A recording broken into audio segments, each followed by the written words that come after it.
सोचिए 5,000 रुपए की एसआईपी, इसका फाइनल रिटर्न सिर्फ एक, जी हां सिर्फ एक छोटी सी चॉइस पर डिपेंड करता है। और जानते हैं, ज्यादातर लोग इसे स्किप कर देते हैं, बिल्कुल नजरअंदाज। लेकिन अगर आप आखिर तक टिके रहे ना, तो वो सीक्रेट खुलने वाला है जिसे हर कोई मिस कर रहा है। और शॉकिंग बात तो ये है, एक, दो नहीं, पूरे 90%, 90% भारतीय निवेशक असल में गलत ऑप्शन चुन लेते हैं। पता है कैसे? अक्सर बिना सोचे समझे। तो सबसे बड़ा सवाल जो सबके दिमाग में घूमता है, एसआईपी के लिए आखिर है क्या बेहतर, म्यूचुअल फंड या ईटीएफ?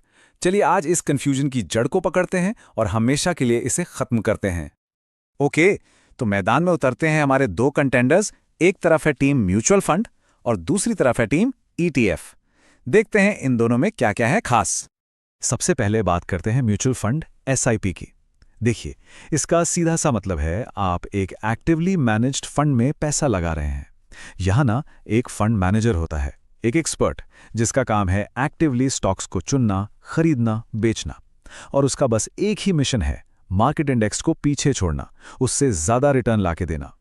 अब आते हैं इसके बिल्कुल ऑपोजिट, ईटीएफ यानी एक्सचेंज ट्रेडेड फंड। ये है एक पैसिव फंड। यहां कोई फंड मैनेजर दिमाग नहीं लगा रहा कि कौन सा स्टॉक खरीदें, ना।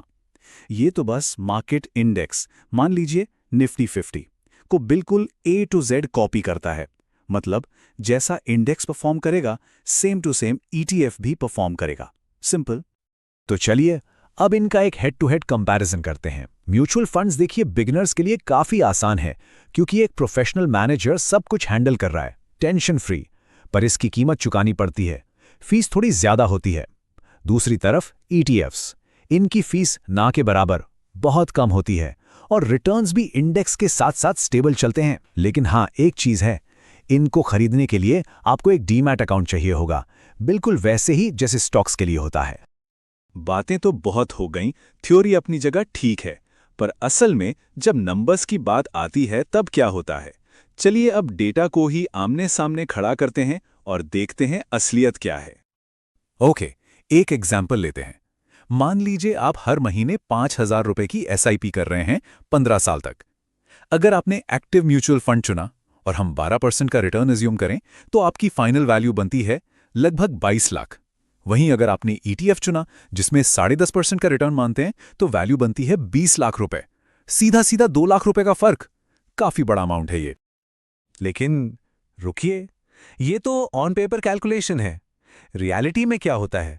क्या एक्टिव फंड मैनेजर्स सच में हमेशा इंडेक्स से बेहतर परफॉर्म कर पाते हैं?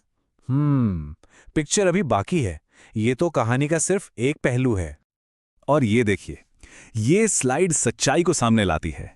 S&P स्पीवा रिपोर्ट 2024 के डेटा के हिसाब से हाल के सालों में हर 4 में से 3 यानी लगभग 75% large cap active funds Nifty 50 index को बीट नहीं कर पाए। इसका मतलब समझ रहे हैं? ज्यादा फीस लेने के बावजूद भी ज्यादातर फंड मैनेजर्स इंडेक्स से भी कम रिटर्न दे पाए हैं। ये जमीन आसमान का फर्क है। तो इसी रियलिटी से जुड़े हैं कुछ आम गलतफहमियां, कुछ मिथ्स जो इन्वेस्टर्स को अक्सर कंफ्यूज करते हैं, गलत रास्ते पर ले जाते हैं। तो चलिए आज इन सारे मिथ्स का पर्दाफाश करते हैं एक एक करके। मिथ नंबर 1 और सबसे कॉमन, अरे ईटीएफ में एसआईपी थोड़ी होती है। बहुत से लोग इस एक गलतफहमी की वजह से ईटीएफ से दूरी रहते हैं। बिल्कुल गलत, ये एकदम आउटडेटेड बात है। आज के टाइम में आप अपने ब्रोकर के प्लेटफॉर्म पर आराम से स्मार्ट एसआईपी सेटअप कर सकते हैं। तो हाँ, ईटीएफ में रेगुलर इन्वेस्टमेंट बिल्कुल पॉसिबल है। अब आते हैं मिथ नंबर 2 पर, और शायद इस सबसे बड़ा है कि एक्टिव फंड्स में तो हमेशा हमेशा ज्यादा रिटर्न मिलता है। ये बात तो जैसे पत्थर की लकीर मान ली गई है। ये भी गलत है। जैसा कि हमने डेटा में अभी अभी देखा, रीसेंट ईयर्स में ज्यादातर लार्ज कैप फंड्स तो इंडेक्स से पीछे ही रह गए हैं। तो वो हमेशा ज्यादा रिटर्न वाली बात एक मिथ से ज्यादा कुछ नहीं। और आखिरी मिथ नंबर 3, रिस्क को लेकर लोग सोचते हैं ईटीएफ्स तो शेयर्स जैसे होते हैं, ज्यादा रिस्की होंगी म्यूचुअल फंड से। ये भी सच नहीं है। सच तो उल्टा हो सकता है। ईटीएफ पूरे इंडेक्स को कॉपी करता है, यानी आपका पैसा निफ्टी 50 की टॉप 50 कंपनियों में डाइवर्सिफाई हो जाता है। सोचिएगा, ये एक फंड मैनेजर के कुछ गिने चुने स्टॉक्स पर दांव लगाने से तो कम रिस्की हुआ ना। ओके, तो सारे मिथ्स तो टूट गए। अब सवाल ये है कि आखिर करना क्या है, विनिंग स्ट्रैटेजी क्या होनी चाहिए। चलिए अब आते हैं एक्शन प्लान पर। स्ट्रैटेजी बनाने से पहले सबसे जरूरी है आम गलतियों से बचना, जैसे कि कम वॉल्यूम वाला ईटीएफ चुन लेना, ईटीएफ्स को स्टॉक्स की तरह डेली ट्रेड करने लगना, या फिर सिर्फ हाई रिटर्न के चक्कर में हाई फीस और रिस्क को बिल्कुल ही भूल जाना। ये गलतियां नहीं करनी है। तो एक स्मार्ट इन्वेस्टर का एक्शन प्लान कैसा दिखता है? स्टेप 1, अपना गोल डिसाइड कीजिए। स्टेप 2, कैटेगरी वाइज चुनिए।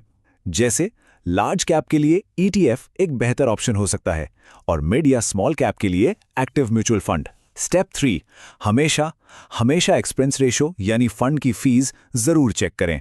और फाइनली स्टेप 4 और 5, एक सही प्लेटफॉर्म चुनिए और एक मिक्स स्ट्रैटेजी बनाइए। और ये है वो स्मार्ट स्ट्रैटेजी, वो सीक्रेट जिसे कहते हैं द कोर सैटेलाइट मॉडल। यहां हम दोनों की ताकत का इस्तेमाल करते हैं। अपने पोर्टफोलियो का बड़ा हिस्सा, मान लीजिए 60%, ये है आपका कोर। इसे लो कॉस्ट ईटीएफ में लगाइए स्टेबल लॉन्ग टर्म ग्रोथ के लिए, और बाकी का जो 40% है वो है आपका सैटेलाइट। उसे आप mid small cap active funds में लगा सकते हैं जो ज्यादा रिटर्न यानी अल्फा जनरेट करने का पोटेंशियल रखते हैं। तो फाइनल वर्डिक्ट क्या है? लड़ाई म्यूचुअल फंड वर्सेस ईटीएफ की है ही नहीं। वर्डिक्ट ये है कि सही काम के लिए सही टूल का इस्तेमाल करना है। एक समझदार इन्वेस्टर ये नहीं पूछता कौन सा बेहतर है, वो पूछता है मेरे लिए कहां पर कौन सा सही है। वो दोनों का इस्तेमाल करता है, पर सही जगह पर। तो वेल्थ बिल्डिंग की स्मार्ट जर्नी अब यहां से शुरू होती है। सवाल यह है कि क्या आप तैयार हैं इसे स्मार्ट तरीके से करने के लिए?